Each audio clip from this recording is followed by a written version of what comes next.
Okay, what I have here this morning is a 99 that I've had quite some time.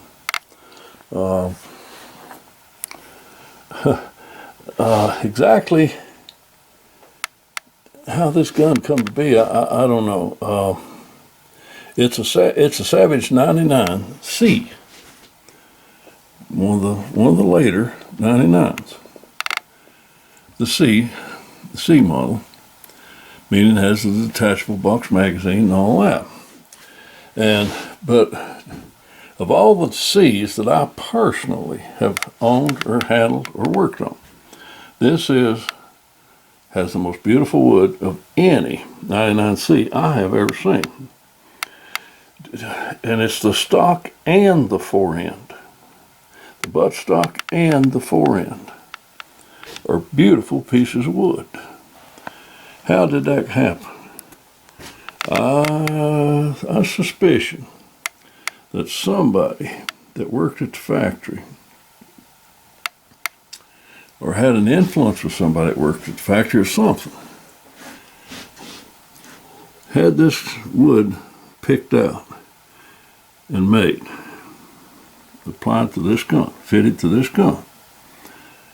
It is beautiful wood. I mean, much more beautiful than this is going to show up in here. But even in here, even on this video, I think you'll be able to see that this is quite a beautiful piece of wood. Now, it was beautiful in figure, not in shape. It was the typical 99 of its day, meaning quite bulky, quite cumbersome, quite crude, actually, in my humble opinion, compared to earlier 99s, of which I am quite a fan of. Anyway, this is quite a beautiful 99. And I like this gun enough to where I finished it. I worked on it, and I kept it for myself. I just liked it. And another reason, it's in a relatively rare caliber for a 99. It's in .284 Winchester.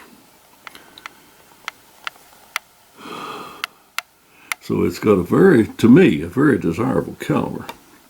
I like a lot of the 7mm. And this fine little rifle, at its heart, is a .284. Which, like I said, I like a lot. So I took this gun and I put a lot of work on it. I spent many, many hours carving, recarving, reshaping this stock. It was a little on the crudish order. But speaking of, I don't know if you can see in here or not, but how the wood seems to dance, seems to change. It changes, it glows, it moves with the light. The light, as the light goes on it from different directions, it's alive. It's beautiful. Ever-changing wood, ever-changing in appearance. As the light changes across it, moves across it, it changes. It is beautiful.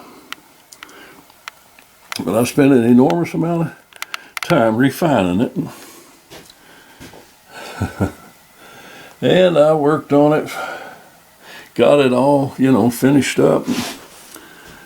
Cutting the checkering. I mean, everything that I normally do, or beyond what I normally do to them. I really put a lot of effort into this gun. Then I put quite a bit of time into developing a load for it. And I came up with a very accurate load. So I go out to my shooting bench and spend quite a while, several days, and I finally get a really accurate load, and I get it zeroed exactly the way I want it. 3 inches high at 100 yards with a 140 grain Nosler partition bullet. This is going to be a well-used gun. What I started out to do anyway. Well, anyway, I get it off. I get it completely finished as far as the redo of it, and then I get a load worked up, and I get it zeroed. And I come back to the house, and I'm just going to, clean it again, put it back up in the safe. And I stood it up against a piece of furniture there in the house, and I walked off, and I heard the god awful racket, and looked around the floor, and there it lay. And if you can see right here in the center, you see that infamous savage thing crack. Oh my goodness. It hit flat in the floor and cracked the tank, which, many savages come to the shop with these tank cracks, of which I can fix, and I can fix it, no problem. But it was a perfect gun that I had brought up to what I wanted it to be. Didn't have it that way for 5 minutes. So somehow or another, it fell over in the floor and cracked. And so I put it up in the safe, and it's been there for a long time. I got kind of disheartened. And I put it up, and then, you think, well, that confound it, that crack don't hurt anything. You can fix it if you wanted to, but I don't want to. I'm going to leave it just like it is. I may one day fix it, but not right now. But I'm dragging it back out to wind down or to go hunting with again. So the next few days I intend to take it hunting. I don't know what I'll get with it. I'd like to get a buyer, but we'll see. But like I said, the gun's several years old. And I will see if I can find some footage of a hunt. But anyway, I don't even know if I can find the footage, but I'll see if I can find it. If I do, I'll include it probably with this video that I'm making about this little fellow. But anyway, I got it out here. Like I said, it hadn't been shot in several years, so I'm going to put it over here on the bench, put me up a target at 100 yards. And we're going to see what she'll do. She's still where she's supposed to be. So I'm going to put this rifle on the bench, see what we can do with it. I never like to shoot a rifle on the bench with any kind of slings still attached to it. Because if the rifle is on the sandbag, if it's resting down on this, the leather of the sling, it don't set into that leather very well, and it tends to rock, and it's nowhere near stable. So I like to take the sling off, and when I put it on the bench, I want it to settle down. I want it to settle down into this rest and become very stable. And speaking of the rest itself, I've been asked several questions about it, and so I thought, well, and so in the future, not too distant future, I'm going to do a video about the rest itself, how I made it, and all that. Like I said, I do a lot of bench rest shooting. A lot of it. And I've tried every kind of a bench rest you can think of. High dollar, low dollar, you name it. I've used a lot of different bench rests. And this little thing that I come up with, little design, it's just made out of scrap wood from a construction job. I worked in construction for a long time, and so scrap wood was easy to come by, and I'm sure you can go around to any construction site, and the builder or the carpenter on this site would be glad to give you the scrap that it takes to make this thing up. So anyway, it's a very, very good, very usable, and extremely stable and repeatable rest. So anyway, I will go. I will do a video on the rest eventually, and somewhat of a little bit, maybe a little bit more in depth, or maybe not.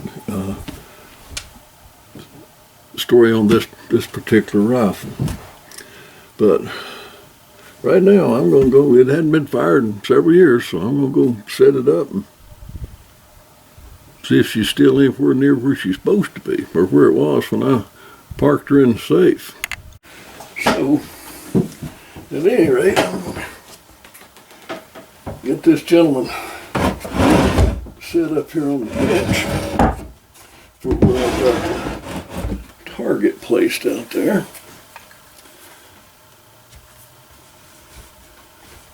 And we'll just see what we can do. See where she shoots. All that sort of thing.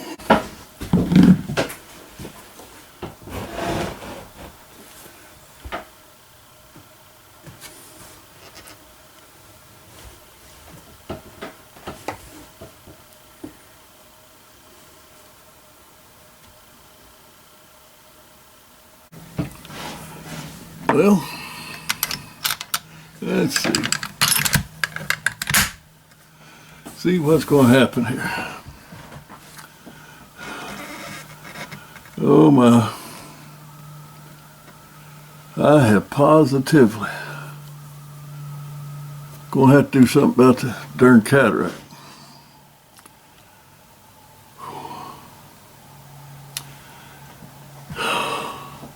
The sights, the crosshairs, the target, blurred as all get out. There's nothing I can do about it right now, so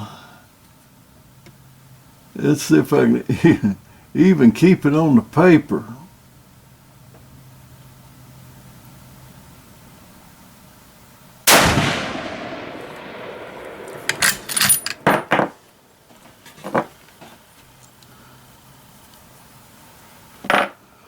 Lord only knows. Well, that was the first shot. It's been fired out of it in a long time. And it went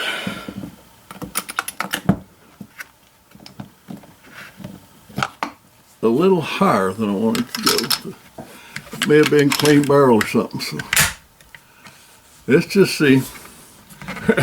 Either clean barrel or fuzzy eyes and fuzzy target. Hard to shoot with fuzzy eyes.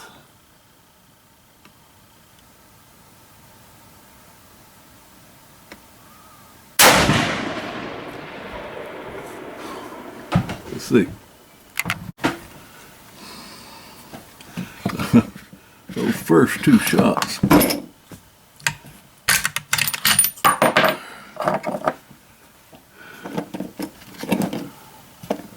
Were not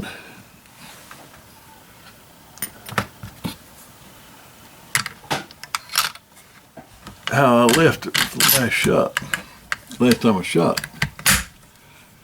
But that could be, need to foul out the barrel a little bit, or it might need a little surgery on that eye maybe, I don't know. Even though everything's fuzzy, I think I can still see good enough to shoot a decent group off the bench.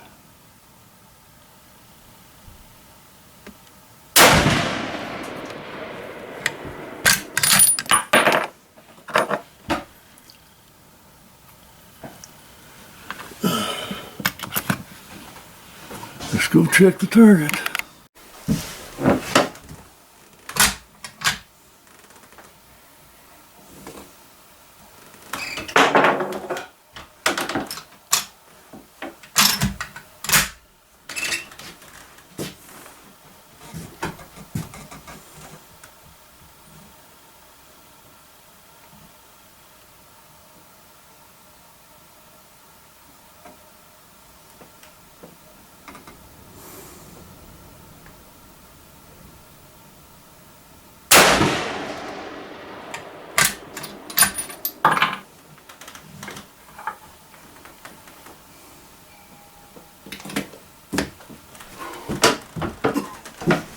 Let's see what it did.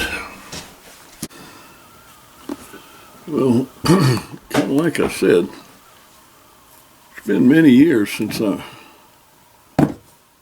fired this rifle. And it has not been fired since I dropped it in the floor and put this tank crack in. And Lord knows what that may have done to the scope, but apparently not a whole lot. The first 2 or 3 shots, let's see how many, 3 shots. One was fired to, I guess, fell out the barrel, and that was one that went really high, or fairly high. And the next 2, for all practical purposes, they're 3 inches high, 100 yards. It's pretty much where I wanted it, where I thought I'd left it. Then the last shot was fired with a brand new brass. In this box here I've got loaded, I've got 6 with what I've said old loads, where brass had been fired several times. And that's what the first 3 shots were fired with. Then the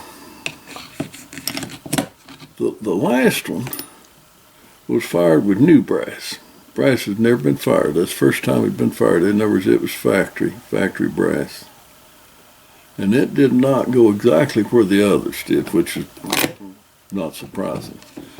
But then I've got some here fired brass. Once fired, this is, I reckon, once fired brass. So I'm going to put a round through it, and it should go up there pretty much with the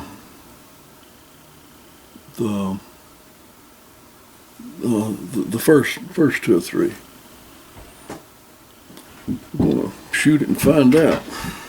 I'll put my muffs back on here.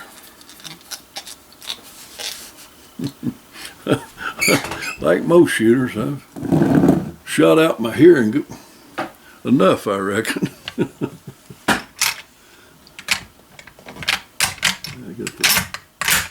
Okay, let me take a peek through the spotting scope, make sure I know where all the bullets are at. Okay,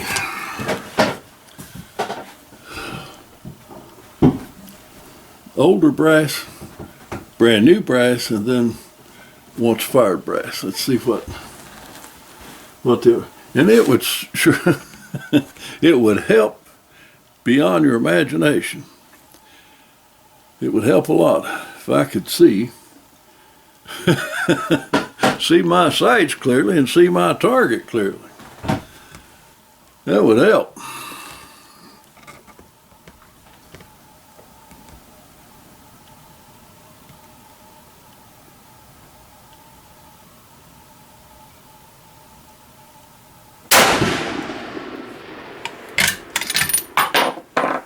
Yep. Let's see what that is.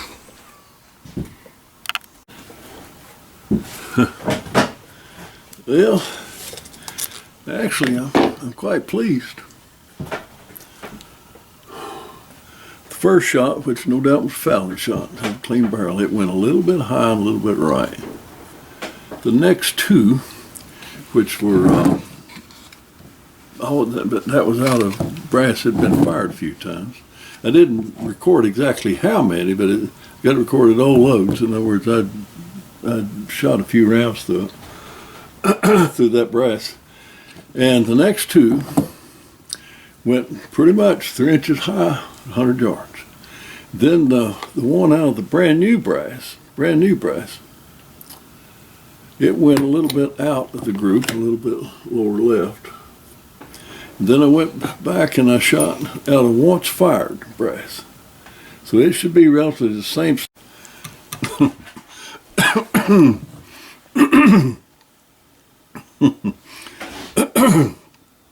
You know, one of the great pleasures, unsung pleasures,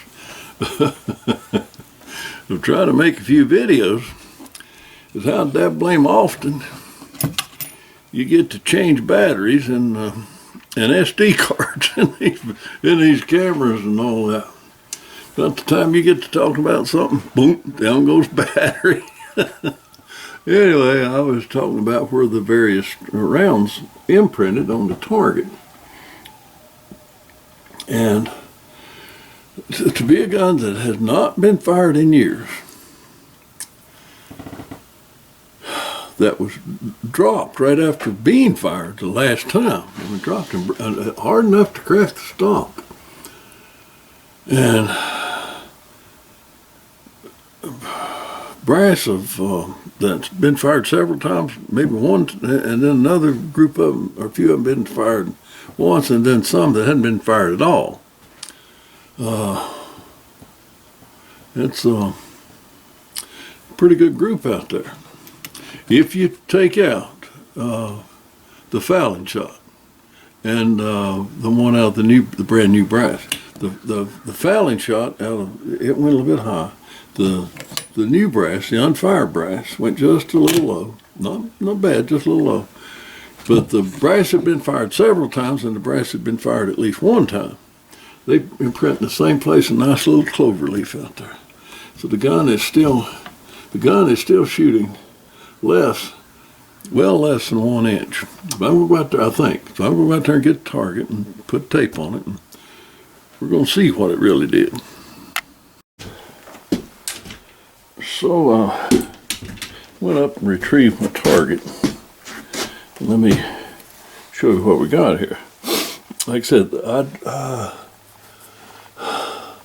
worked on this gun years ago, and worked on the finish, getting everything perfect on it, restoring it, reshaping, refining, then working on loads and intermingled amongst that time. Done a little bit of hunting with it. Not much, but just a little bit of hunting. But somewhere I think I may have some footage. I've got footage that goes back into the 80s. I mean, I've got hundreds of hours of footage, just raw footage, and a bunch of it's on VHS and the mini tapes and all that sort of thing. And that was back when I just got to shoot some footage of whatever we were doing, and nothing was edited. It was just hundreds of hours of raw footage. So I'm going to look through and see if I can find some footage on this particular rifle. But anyway,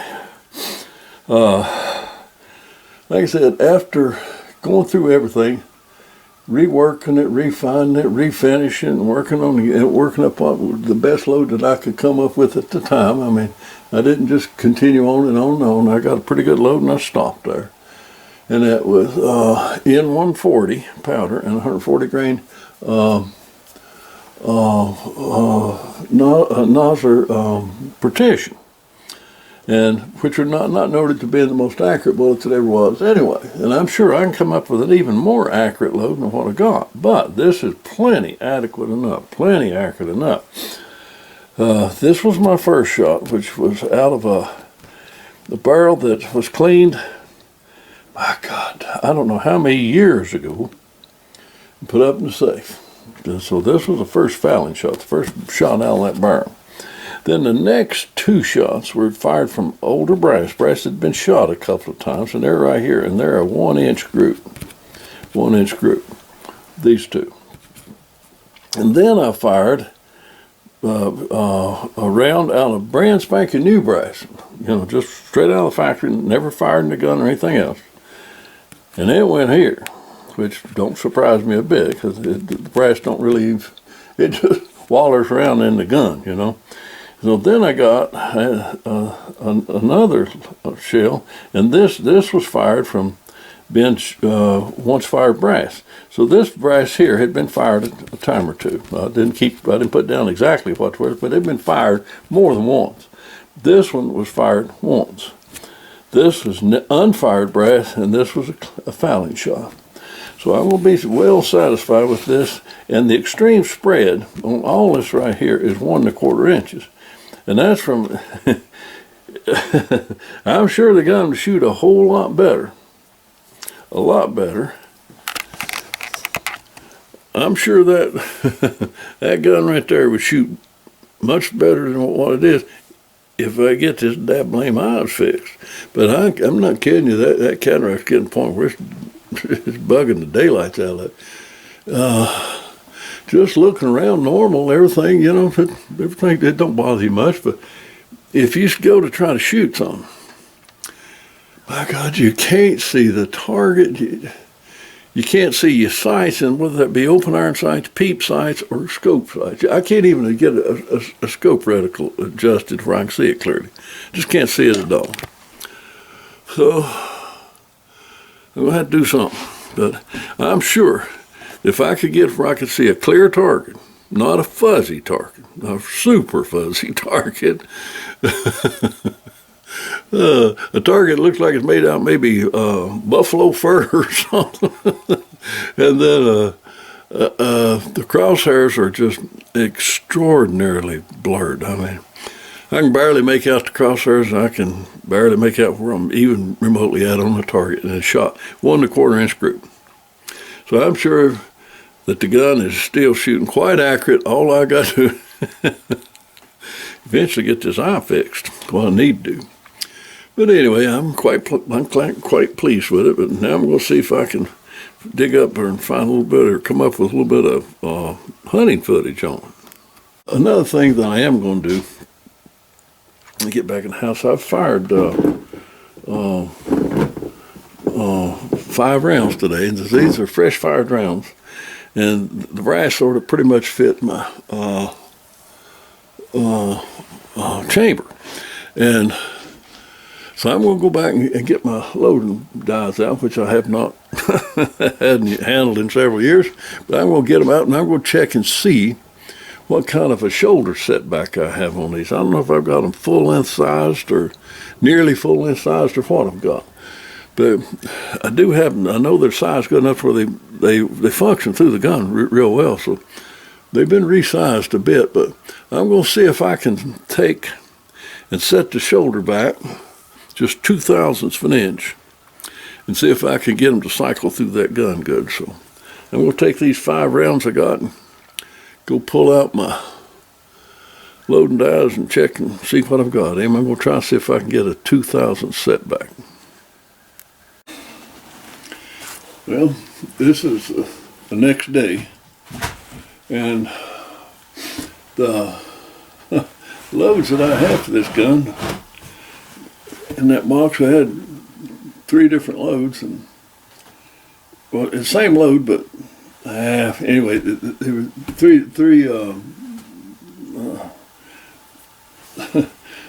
three different measurements out the shoulder. And so like I said, I wanted to go for a 0.02 setback.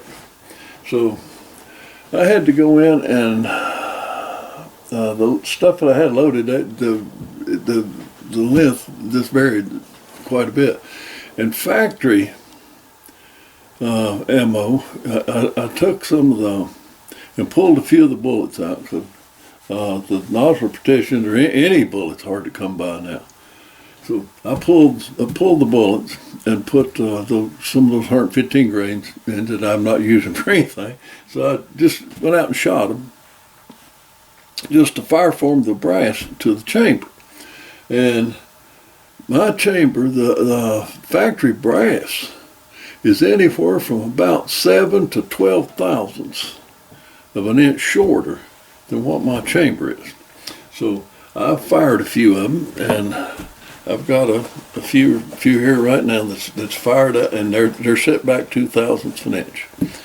So you're going to get to see along with me how this is going to work. I'm going to see if they'll even chamber, and if they'll chamber, what kind of accuracy I get. So we'll go set up a target. Anyway,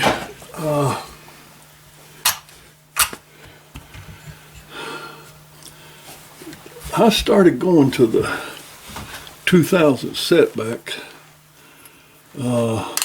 after I had worked load up for this gun years ago. So,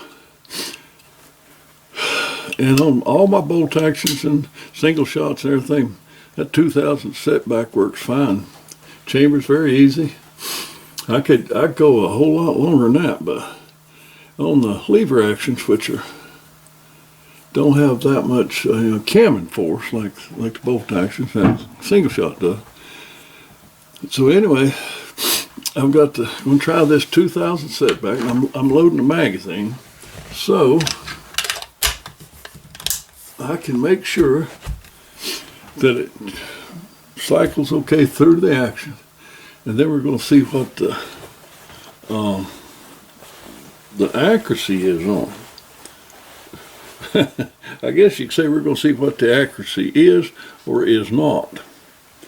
Get me some earmuffs in here. Where are you?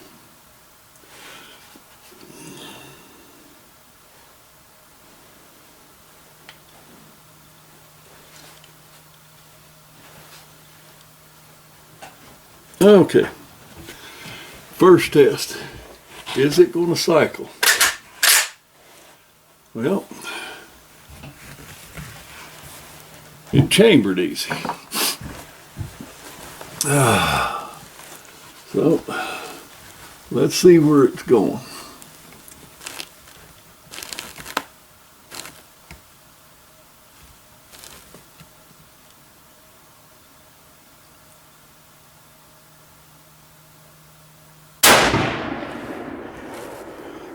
Man, I was having a time seeing my target yesterday because this cataract, heavens to Betsy, today it's really bad. I might could hit something if I could see it. I'm having a heck of a time seeing this target. And my cotton picking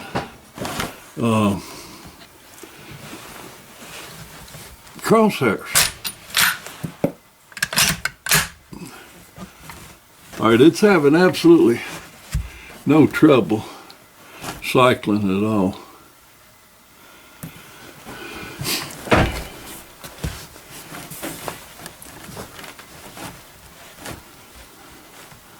Man alive, that target and the sights are just horrible.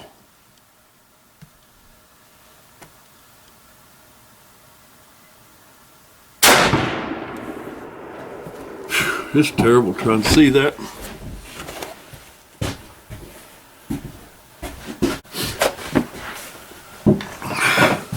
I honestly believe that if I could see, it's shooting pretty good.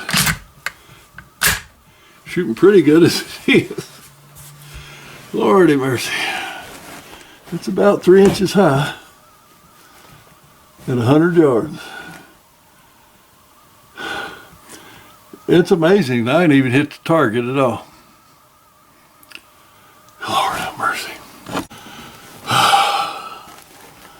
Third and final round today.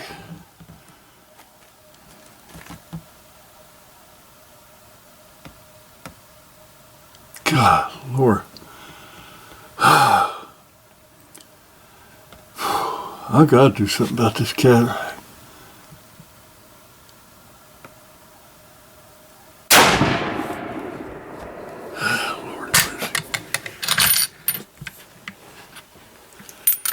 Well, as far as it's functioning through the gun, it does just fine.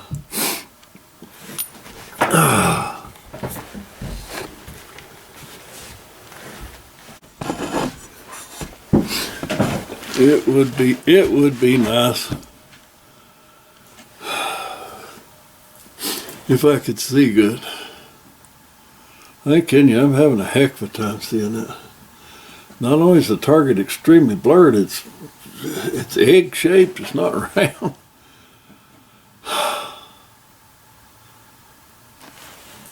You know, I've sat around tried to figure out some advantages to getting older. Well, at 79 years old, 80 years old, I have decided that the only advantage whatsoever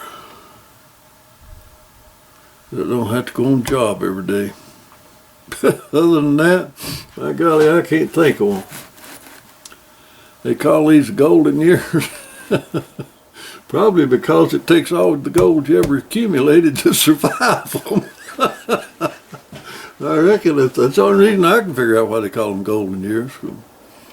I can think of a lot of downsides to it. But anyway, I'll go around there and get my target. Well, I went out there, got my target.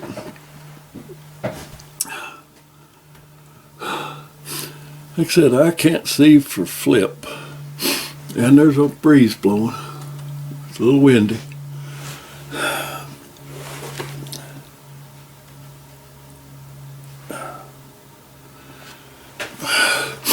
Except for the second shot that I fired today, man, I was having a horrible time with that.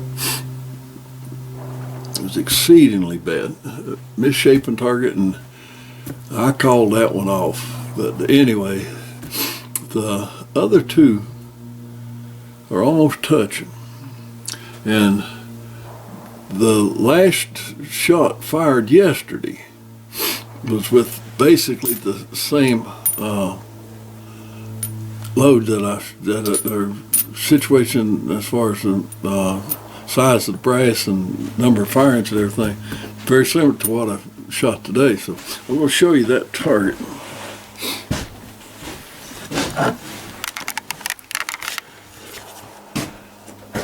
Now, what I did, I just turned this target upside down. Let me get this where that light ain't so bad on it. I turned this target. I had it. This was up at the top yesterday. This was what I was shooting yesterday. So today I just come out here and I just flipped the target upside down. And this was my first shot. This was one that I had a heck of a time with. Terrible time with that. And I was having a bad time with all of them.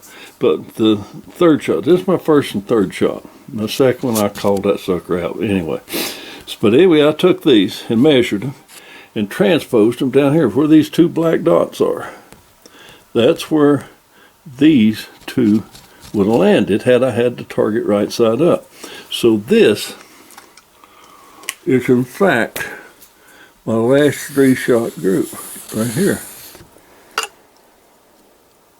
Pretty doggone good. Let's see what size it is. That shot group is measuring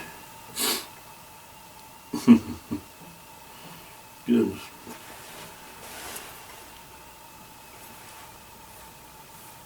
All right. That is 1.5 inch. It's measuring 1.5 inch group. 1.5 inch. Well, and the gun would really shoot if I could see. Now, it's not exactly where I want it. It is pretty much right at 3 inches high. Right at 3 inches high. It's a little bit, maybe a 1/2 inch off to the left. But the scarcity of bullets and powder, I'm going to have to judiciously work on that for a while. But we've got 2 days left of the hunting season. It's 2 days left of the of deer and bear.